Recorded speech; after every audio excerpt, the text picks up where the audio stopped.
بسم اللہ الرحمن الرحیم۔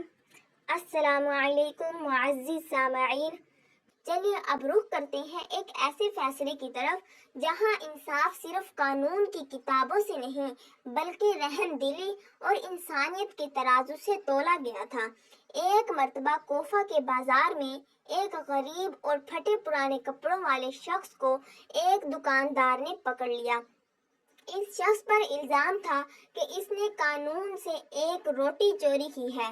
دکاندار اسے کھینچتا ہوا امیر المومنین کی عدالت میں لایا اور بولا، یا علی، اس نے میری دکان سے چوری کی ہے، قانون کے مطابق اس کا ہاتھ کاٹا جائے۔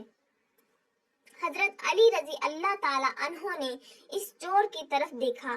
اس کا جسم کمزوری سے کانپ رہا تھا اور چہرے پر کئی دنوں کی بھوک کا سایہ تھا۔ آپ رضی اللہ تعالی عنہ نے نرمی سے پوچھا، کیا تم نے واقعی روٹی چوری کی ہے؟ اس غریب نے روتے ہوئے سر جھکا کر کہا، جی امیر المومنین، میں نے چوری تو کی ہے، لیکن خدا کی قسم میں کوئی پیشہ ور چور نہیں ہوں۔ میرے بچے 3 دن سے بھوکے تھے، مجھ سے ان کی تڑپ دیکھی نہیں گئی، اس لیے میں نے یہ گناہ کر لیا۔ پوری عدالت میں سناٹا چھا گیا۔ دکاندار سزا پر اڑا ہوا تھا۔ یہاں حضرت علی رضی اللہ تعالی عنہ نے ایسا فیصلہ سنایا جو اسلامی تاریخ کے عدل کی ایک عظیم مثال بن گیا۔ آپ نے فرمایا، قانون کے مطابق اس کا ہاتھ نہیں کاٹا جا سکتا، کیونکہ اس نے یہ چوری عیاشی کے لیے نہیں بلکہ اپنی اور اپنے بچوں کی جان بچانے کے لیے کی ہے۔ پھر آپ نے بیت المال کے ذمہ دار کی طرف دیکھا اور فرمایا، اگر اس ریاست میں کوئی انسان بھوک کی وجہ سے چوری کرنے پر مجبور ہو جائے تو ہاتھ اس چور کے نہیں بلکہ اس علاقے کے ذمہ داروں اور ان امیر لوگوں کے کاٹے جانے چاہیے جنہوں نے اپنے ہوتے ہوئے غریب کو اس حال تک پہنچنے دیا۔ آپ رضی اللہ تعالی عنہ نے بیت المال سے اس غریب کے لیے مستقل وظیفہ مقرر کرنے کا حکم دیا اور دکاندار کو اس کی روٹی کی قیمت اپنے پاس سے ادا کی۔ عدالت میں موجود لوگ آپ کے اس عدل پر رو پڑے۔ دوستو، یہ واقعہ دنیا کے تمام حکمرانوں اور امیر لوگوں کے لیے ایک بہت بڑا سبق ہے۔ قانون صرف غریبوں کو سزا دینے کے لیے نہیں ہوتا، بلکہ قانون کا اصل مقصد معاشرے سے مجبوری اور غربت کو ختم کرنا بھی ہے۔ اگر ہمارے آس پاس کوئی بھوکا سو رہا ہے تو اس کی تکلیف کہیں نہ کہیں ہماری بے حسی کا نتیجہ ہے۔ سچا انصاف وہ ہے جو انسان کی مجبوری کو سمجھے، نہ کہ اسے مزید کچل دے۔ معزز سامعین، اب چلتے ہیں ایک ایسے حیران کن فیصلے کی طرف جہاں چور نے اتنی صفائی سے چوری کی تھی کہ بظاہر کوئی انسان اس کا سراغ نہیں لگا سکتا تھا، لیکن حضرت علی رضی اللہ تعالی عنہ نے بے زبان چیزوں سے چور کے خلاف گواہی لے لی۔ روایت میں آتا ہے کہ ایک شخص ایک طویل تجارتی سفر پر جا رہا تھا۔ اس کے پاس سونے کے قیمتی سکے تھے جو اس کے زندگی بھر کی کمائی تھی۔ اس نے سوچا کہ کسی سفر میں یہ سکے چوری ہو سکتے ہیں، اس لیے اس نے ایک مٹی کا گڑھا لیا، اس میں نیچے سارے سونے کے سکے رکھے اور اوپر سے اس گڑھے کو زیتون کے تیل سے بھر دیا۔ پھر وہ گھڑا اپنے ایک قریبی دوست کے پاس لے گیا اور کہا، بھائی، یہ میری امانت ہے، جب تک میں واپس نہ آؤں اسے سنبھال کر رکھنا۔ دوست نے حامی بھر لی۔ 3 سال بعد وہ شخص سفر سے واپس آیا اور اپنے دوست سے گھڑا واپس مانگا۔ دوست نے گھڑا ویسے ہی واپس کر دیا، لیکن جیسے ہی اس شخص نے گھر جا کر گھڑے کا تیل نکالا، اس کے پیروں تلے سے زمین نکل گئی۔ گھڑے کے نیچے موجود تمام سکے غائب تھے اور ان کی جگہ مٹی کے ٹکڑے بھرے ہوئے تھے۔ وہ روتا ہوا اپنے دوست کے پاس گیا، لیکن دوست صاف مکر گیا۔ تم نے مجھے تیل کا گھڑا دیا تھا، میں نے ویسے ہی واپس کر دیا، میں نے اسے ہاتھ تک نہیں لگایا۔ اب مقدمہ حضرت علی رضی اللہ تعالی عنہ کی عدالت میں پہنچا۔ دوست نے عدالت میں بھی بڑی صفائی سے جھوٹ بولا کہ اس نے 3 سال تک گھڑا کھولا تک نہیں۔ اب نہ کوئی گواہ تھا اور نہ کوئی واضح ثبوت۔ حضرت علی رضی اللہ تعالی عنہ نے زیتون کے تیل کے گھڑے کو دیکھا اور کوفہ کے بڑے بڑے تیل کے تاجروں کو طلب کیا۔ آپ نے ان سے ایک سوال پوچھا، مجھے یہ بتاؤ کہ زیتون کا تیل کتنے عرصے تک بالکل تازہ رہ سکتا ہے اور کب خراب یا بدبودار ہو جاتا ہے؟ تاجروں نے جواب دیا، امیر المومنین، زیتون کا تیل زیادہ سے زیادہ 1 یا 1.5 سال تک تازہ رہتا ہے، اس کے بعد اس کا رنگ، ذائقہ اور خوشبو بدل جاتی ہے۔ حضرت علی نے گڑھے کے تیل کو دیکھا، وہ بالکل تازہ، خوشبودار اور چمک تھا۔ آپ نے اس شخص کی طرف دیکھا اور فرمایا، اگر تم نے 3 سال سے اس گھڑے کو ہاتھ نہیں لگایا تو یہ تیل خراب ہو جانا چاہیے تھا، لیکن یہ تیل بالکل تازہ ہے، اس کا مطلب ہے کہ تم نے حال ہی میں پرانا تیل اور سکے نکالے ہیں اور اس میں نیا تیل بھر دیا ہے۔ اب بتاؤ سکے کہاں ہیں؟ چور عقلی دلیل کے سامنے کانپ اٹھا، اس نے روتے ہوئے اپنے جرم کا اعتراف کیا اور اپنے تمام سکے واپس کر دیے۔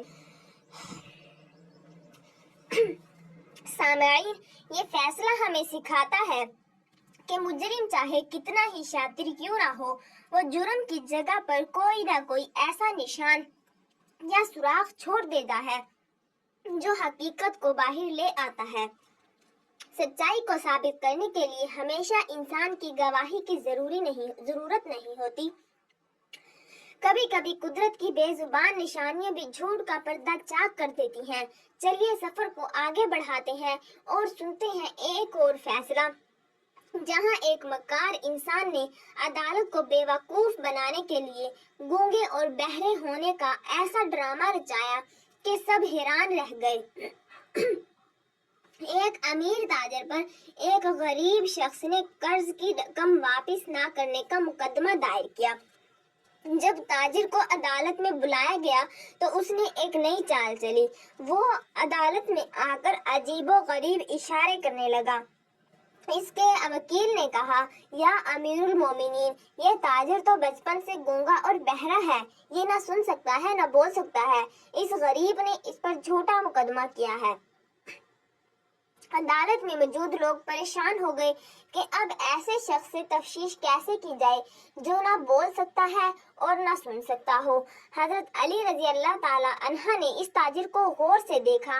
آپ سمجھ گئے کہ یہ کوئی بہت بڑا مکار ہے جو سزا سے بچنے کے لیے یہ ڈرامہ رچا رہا ہے۔ آپ نے ایک خادم کو اشارہ کیا اور خادم نے چپکے سے ایک چھوٹی سی سوئی آپ کے ہاتھ میں تھما دی۔ آپ اس تاجر کے پاس گئے اور اشاروں میں اس سے بات کرنے لگے تاکہ اس کا دھیان مکمل طور پر آپ کے چہرے اور ہاتھوں پر مرکوز ہو جائے۔ جب وہ تاجر اشاروں کو سمجھنے میں مکمل طور پر مصروف ہو گیا تو حضرت علی رضی اللہ تعالی عنہ نے تیزی سے اس کی پشت پر سوئی ہلکی سی چبھو دی۔ سوئی چبھتے ہی اس تاجر کے منہ سے ایک اچانک چیخ نکل گئی اور وہ غصے سے مڑ کر دیکھنے لگا۔ پوری عدالت میں قہقہ گونج اٹھا۔ حضرت علی رضی اللہ تعالیٰ عنہ نے فرمایا، تمہارا گونگا پن اور بہرا پن تو چند سیکنڈ میں ختم ہو گیا۔ جو شخص انسانوں کی آواز نہیں سن پا رہا تھا وہ ایک چھوٹی سی سوئی کی زبان فوراً سمجھ گیا۔ تاجر شرمندگی سے پانی پانی ہو گیا۔ اس نے اپنے جرم کا اعتراف کیا اور غریب کی رقم فوراً واپس کر دی۔ معزز سامعین، اب ویڈیو کے آخری حصے میں ہم حضرت علی رضی اللہ تعالیٰ عنہ کے ان حیران کن فیصلوں کی طرف بڑھتے ہیں جنہوں نے انصاف کی تاریخ کو ہمیشہ کے لیے بدل دیا۔ ایک شخص نے مدینہ کے گورنر کی عدالت میں دعویٰ کیا کہ جنگل کے ایک ویران راستے پر سامنے کھڑے شخص نے اس کا مال چھین لیا ہے۔ جب جج نے گواہ مانگا تو مظلوم نے روتے ہوئے کہا، وہاں کوئی انسان نہیں تھا، صرف ایک بڑا درخت تھا۔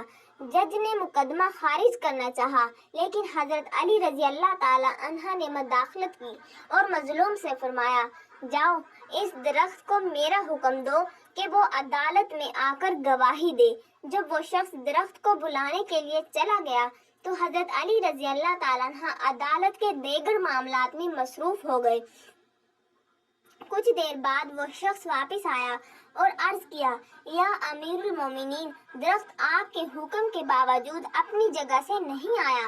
حضرت علی رضی اللہ تعالی عنہ نے فرمایا اگر تم سچے ہو تو درخت کا نہ آنا بھی اس بات کی دلیل ہے کہ تمہارے دعوے میں کوئی حقیقت نہیں۔ پھر آپ نے مدعی اور مدعی عالیہ دونوں سے الگ الگ سوالات کیے، ان کے بیانات میں تضاد تلاش کیا اور آخرکار حقیقت سامنے آ گئی۔